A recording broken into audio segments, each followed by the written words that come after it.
Larry, maybe I'm confused.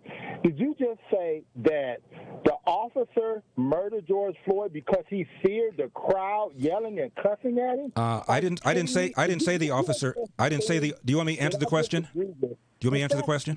That's crazy. Do you want me to answer the question? I didn't say the. Hold on 1 second. Yeah, I do, but hold on 1 second. Is it possible that OJ is innocent? Is that possible?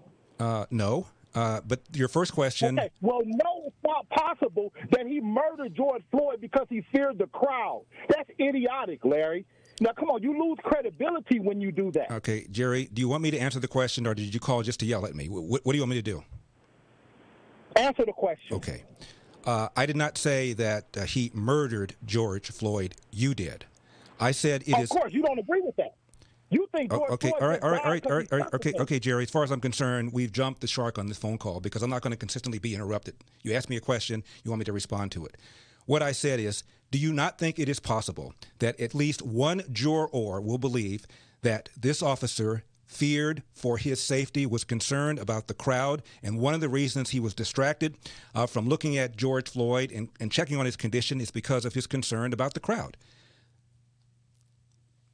You're telling me that nobody's going to feel that way.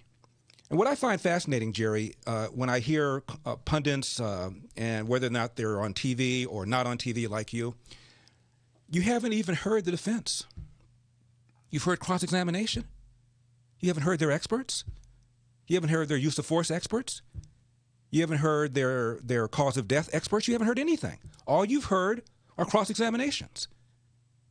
Now, all I'm telling you is don't be surprised, Jerry, when at least one juror feels very differently than you do, and you don't get the results you want. I've seen this happen over and over again. In Baltimore, 6 officers tried. And I said, when they were indicted, I said, I would be very, very surprised if anybody gets convicted. They tried 3 of them. The first one was a hung jury. The next 2 were tried before a judge, who, by the way, was black, and the judge found them both not guilty. And then Baltimore decided not to try the rest of them because they weren't going to get convictions. Now, they felt they had enough to get a trial. They felt they had enough to get conviction. They took it to trial. They were wrong. And I'm just telling you, Jerry, there may very well be one or more jurors who look at this tape and they look at the 9 minutes. And, of course, it's very horrific to look at. It's very sad that George Floyd died. But people yelling and screaming and cursing. And you saw the officer looking up at them. If and when he testifies, and many times the police officers do in fact testify because it's all about what a reasonable officer perceived at the time. So it's not uncommon for officers to take the stand. I don't know whether he will, but he might.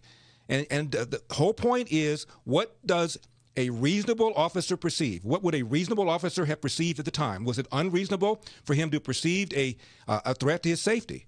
That's what the issue. That's what one of the issues will be. And the other one, of course, is going to be whether or not the kneeling was a, quote, substantial cause, close quote, to his death.